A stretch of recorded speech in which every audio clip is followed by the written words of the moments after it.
Il est 2 heures du matin. Les guetteurs donnent l'alerte. Des troupes s'approchent du mur du ghetto. Les sentinelles distinguent les uniformes des soldats allemands et ceux de la police bleue, la police polonaise. Les combattants se préparent. La tension d'avant l'action gagne les cœurs.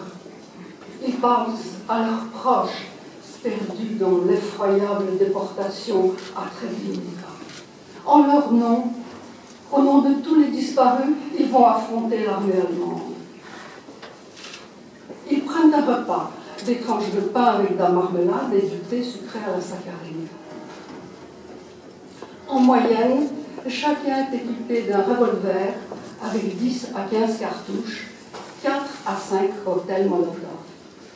Dans leur sac, quelques provisions et du matériel d'urgence. Dans chacun des 3 secteurs du ghetto, il y a 2 ou 3 fusils. Il n'y a qu'un seul fusil mitrailleur pour tout le ghetto.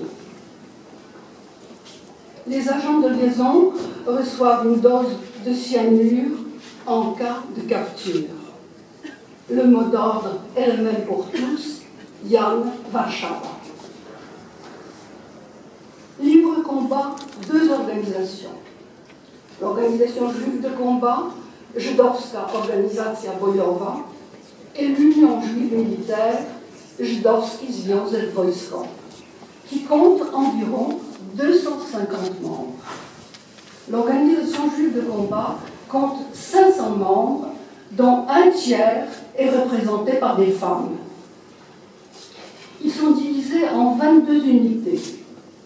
Face à ces quelques centaines de combattants, isolés dans le ghetto, 3900 soldats et officiers allemands, entraînés, bien nourris, bien armés, leur feront la guerre durant 27 jours. L'organisation juive de combat s'est préparée à la lutte dans les 3 secteurs du ghetto. Le ghetto central, avec pour commandant Israël Canal du mouvement Akiba. Dans les entreprises Schuss-Sobens, le commandant est Eliezer Geller, appartenant à Gordon. Le secteur de fabrication des brosses a à sa tête Marek Edelman du Bund.